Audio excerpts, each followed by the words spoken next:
This is a Film Stories original podcast. Mother's Day is almost here, and you can get her the most beautiful time-tested gift around. A watch she can wear every day from Movement. Whether your mom is into classic dress watches, rare and refined ceramics, or tried-and-true bestsellers, Movement has something she'll love. And right now, everything at Movement is up to 50% off site-wide during their Mother's Day sale. A watch is a gift that celebrates all the time you spent with Mom. And a Movement watch is even more than that.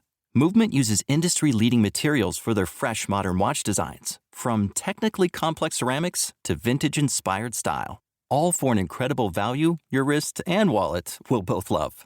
And with one-size-fits-all convenience and fast free shipping and returns, it's a stress-free shopping experience.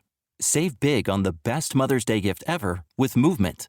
Get up to 50% off site-wide during their Mother's Day sale at mvmt.com. Again, that's up to 50% off at mvmt.com. We made this.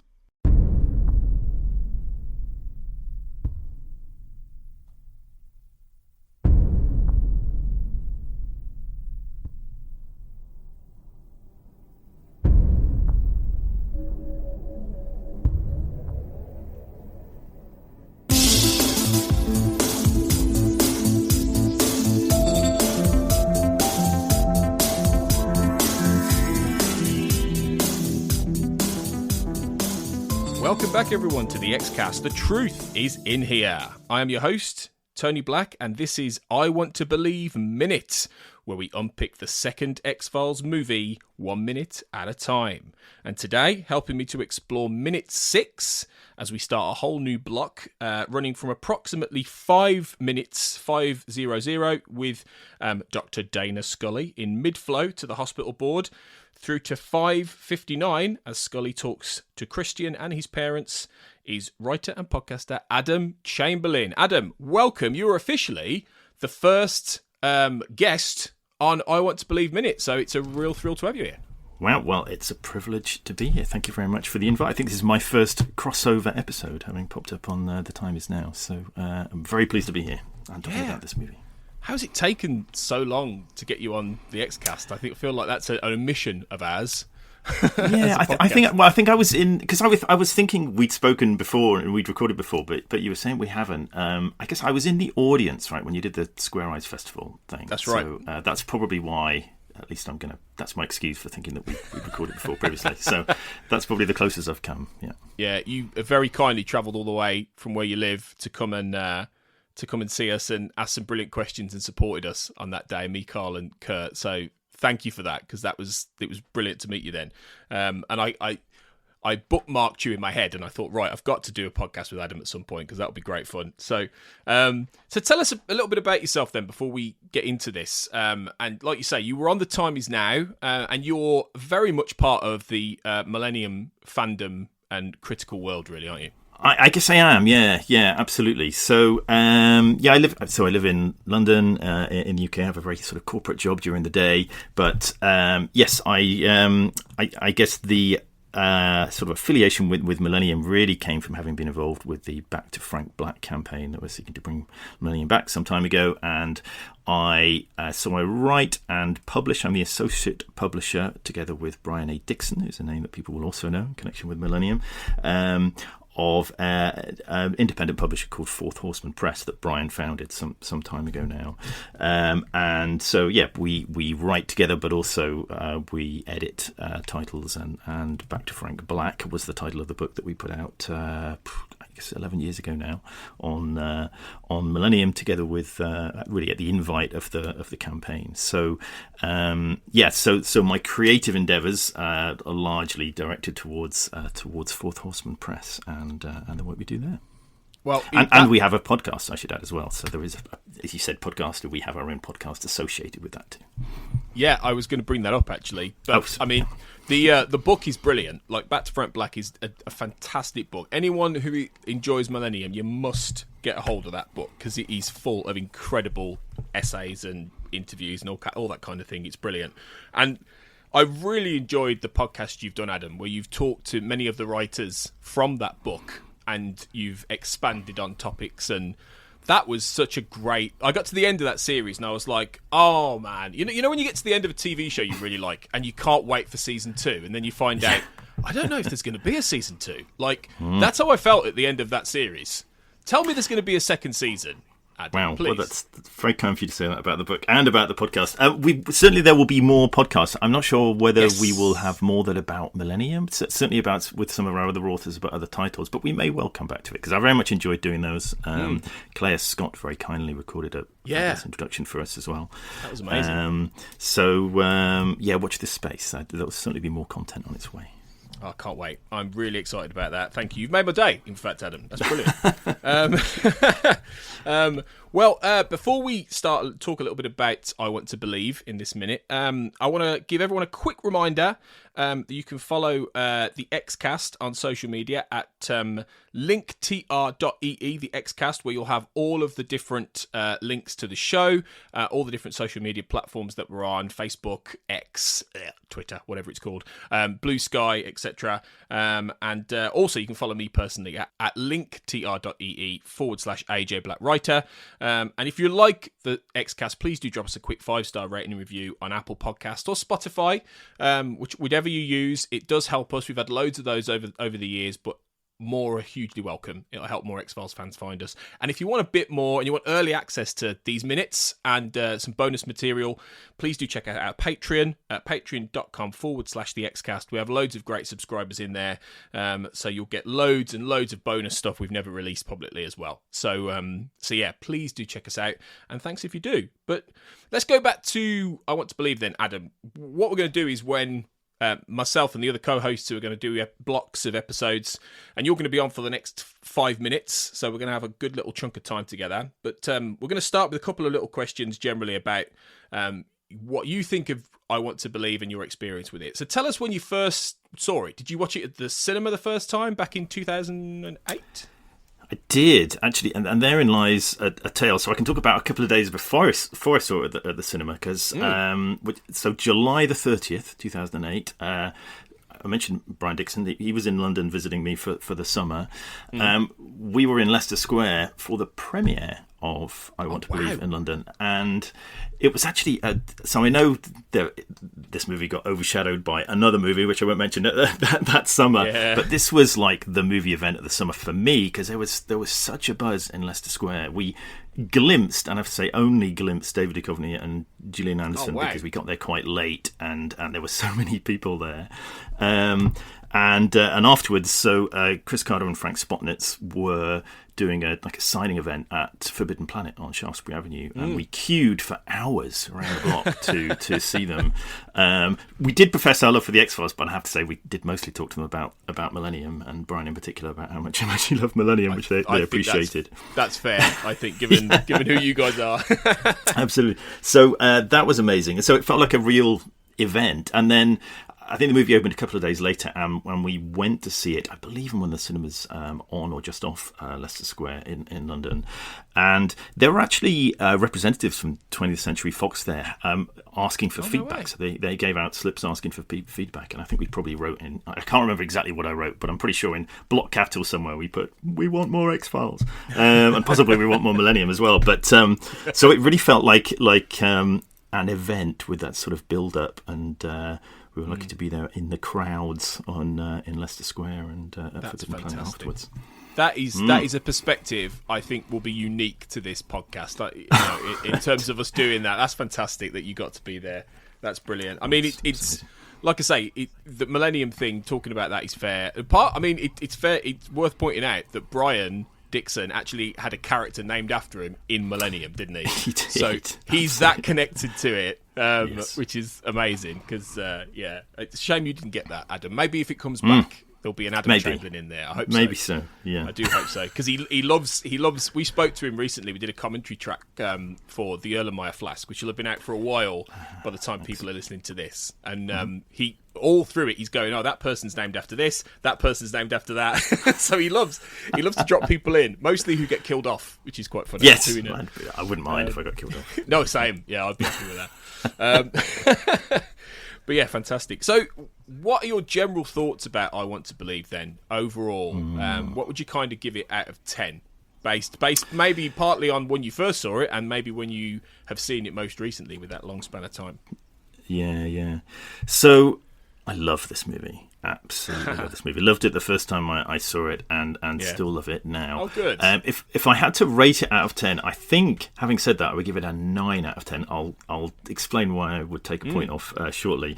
But I think it's one of the most perfect expressions, I think, of the core themes of the X-Files and also of the characters of Mulder and Scully, and the whole faith and science sort of dialogue between the two. I love this sort of theme that keeps coming up about don't give up in this movie. And actually, John Kenneth Muir's review of this movie is really worth reading. He talks a lot about the sort of central theme around redemption and sort of expiation and so on that comes through very strongly as well. So for a character-driven sort of standalone X-Files story, for me it's up there with the best, and so I would rate it very highly. The reason I take that 1 point away, and I almost hesitate to say this, I'm not the first person who's brought this up, and I don't mean to imply any malintent, but there's something about the 1013 universe that it lacks positive representations of the LGBTQIA plus community, and this movie is kind of, excuse the pun, but exhibit A of that, I think. So, and there's a truthfulness to it in terms of the story, I think, but it just, for me, that sits a little bit uncomfortably with me. But like I say, I'm not implying any malintent or anything, but that sits oddly with me. And I think more so now than it did when I first saw it. It was one of those things that I sort of reflected on afterwards. But overall, I love this film. Yeah, I think that's a more than fair point, really. And that'll be something that I'm very interested in exploring and hearing other people explore on this podcast with that distance and that hindsight that we have of 15 years plus, where we are seeing these kind of things differently now.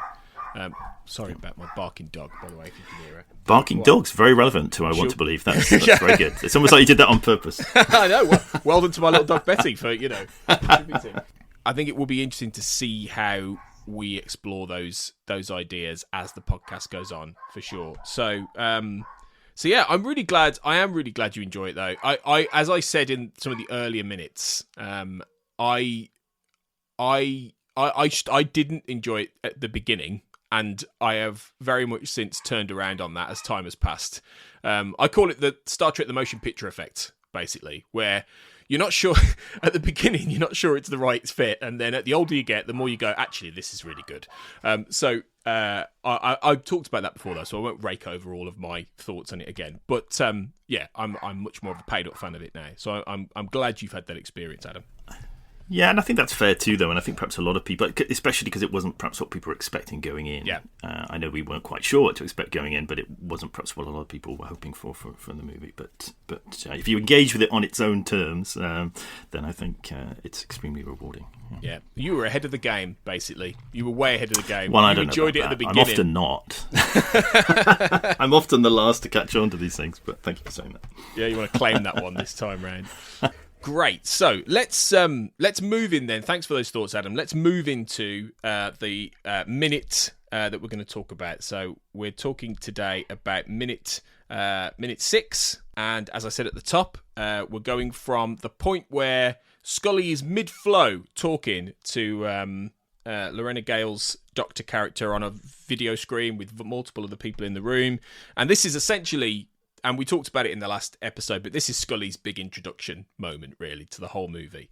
And immediately we get a flavour for her character in this new space that she's in. Because obviously last time we saw her, she was in a motel room with Mulder, and they were on the run, if you like, at the end of the truth. And here she is back in the hospital doing doctor stuff in a Catholic hospital. So, I mean, I know part of the scene has already been done, but what do you think about Scully's introduction here, Adam, actually, while we're on the subject? Yeah, I think it feels right in terms of where she is. Somehow you could imagine that this sort of again feels truthful to her character. I think Frank Spotnit's comments in the commentary that there's a very prominent cross or crosses that you see around the room here that make it very clear that the religious link to this hospital, and actually brings that the theme of faith, which is going to come up a lot through the movie, to the fore. It's interesting the way that Scully is holding herself in this conversation as well, that earns a sort of begrudging respect from the doctor she's speaking to on screen now as well. So it's a strong introduction for her character, I think.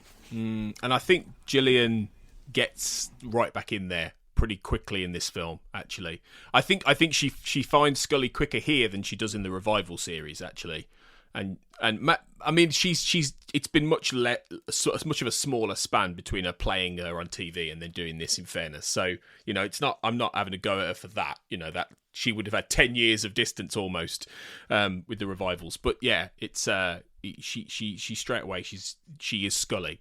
Straight away. It's a good scene, and this whole minute is focused on her. Really, it's getting her reintroduced to that world, and various people who are going to play a sub part of essentially, I suppose, Scully's subplot, or part of the story around Scully and this young boy Christian. And we meet a couple of different characters in here. We meet Adam Godley's father, Ybarra, very briefly. He comes in and he sits and watches Scully's conversation. That felt a little bit like probably, I don't know if it was intentional, but you never know. It felt a little bit like when the smoking man would come in and sit down in an office and just watch people. Do you know what I mean? It's that kind. He almost represents that sort of authority figure who comes in, or maybe even a little bit of the Marcus Brody from Indiana Jones, where he'd come into Indy's class and he'd just stand there while he's talking.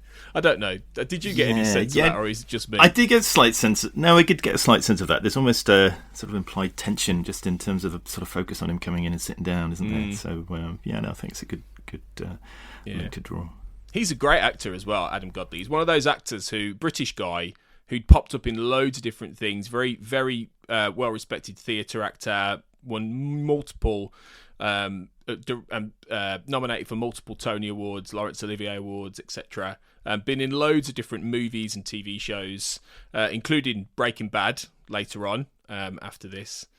But I randomly remember him playing Kenneth Williams, actually, in a behind the scenes drama about the Carry On movies, and he was fantastic. He really captured that performance, that the very distinctive Kenneth Williams kind of thing.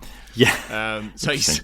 I remember that, but I don't think I've ever seen it. But I remember that. Yeah, it's one of those. I recognised the face, but I wasn't able to quite pin down where from without running to IMDb.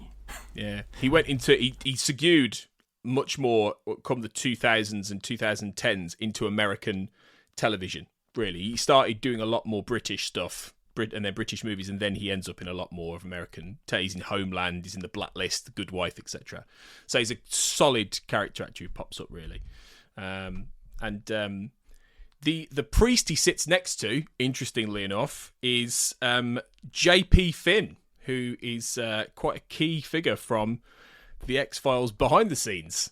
Finn was the production manager on the X-Files during the first 3 seasons.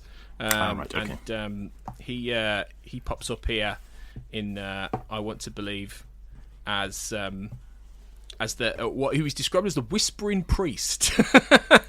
And sounds very sinister. Well, he does a little bit. And according to the commentary, he'd also played a priest in The List and in All Souls, just in the background of those. Okay.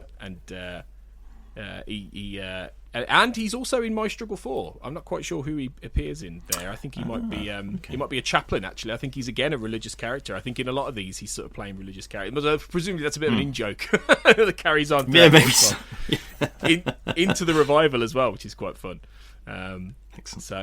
So that's quite a nice little nod. And the nuns that Scully passes down the corridor, as she walks down the corridor from the room, are English professors who Chris Carter met on a plane randomly, who told him they were fans, and he said, "Yeah, just come down. I'll give you a part in the movie." Wow. Can you imagine that experience, Adam? Like that he just said, fantastic. "Yeah, just come down, and I'll put you in the movie." That's just crazy, isn't it? Now Brian will wish when we last met Chris Carter that he mentioned that he was an English professor and could he ever walk on part in the next thing he does. But I there you know. go. That is amazing, incredible. That is fantastic. Yeah, I love that. But obviously then Scully meets the character of Christian Ferren for the first time, who is the young boy who is dying of, I believe it's called Sandoff disease. And this becomes a big part of Scully's arc throughout the film, doesn't it? Really, it's this belief in that, in what Christian's going through.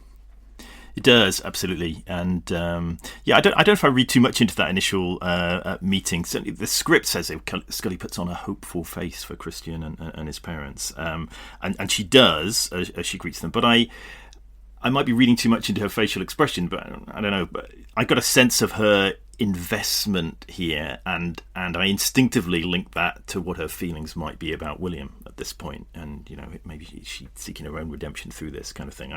I got all of that in how she just approaches this initial conversation. I just feel that empathy and how invested she is in terms of how she plays at this moment.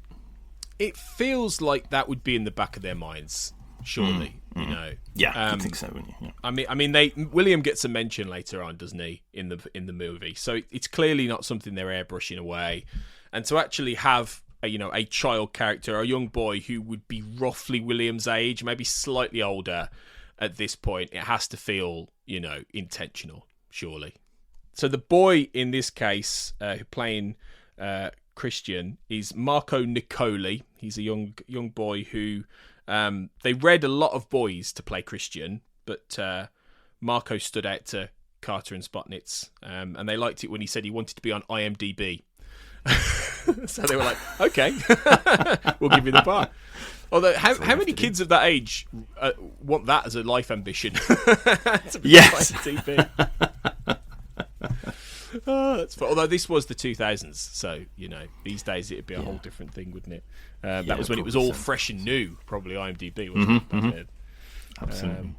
But yeah, it's that's essentially how the scene ends, really, where she's talking to Christian, and he's a nice, polite boy. He asks her how she is, which I thought was quite nice. Yes. Even though he's suffering. But they clearly have a rapport, don't they? Those two. It establishes that too. Yeah, which is good. Yeah, but that's really it for this minute. To be fair, it introduces that dynamic. It introduces Scully again. Continues to introduce Scully. Introduces the environment that she's working in.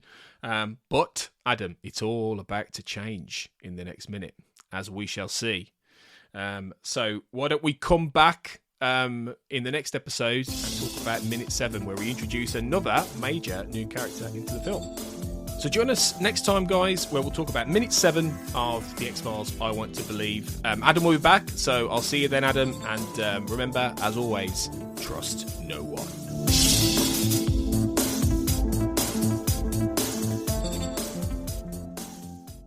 Mother's Day is almost here, and you can get her the most beautiful time-tested gift around. A watch she can wear every day from Movement. Whether mom's into classic dress watches, rare and refined ceramics, or tried and true bestsellers, Movement has something she'll love. And right now you can save big on the best Mother's Day gift ever with up to 50% off site-wide during Movement's Mother's Day sale at MVMT.com. Again, that's up to 50% off at MVMT.com.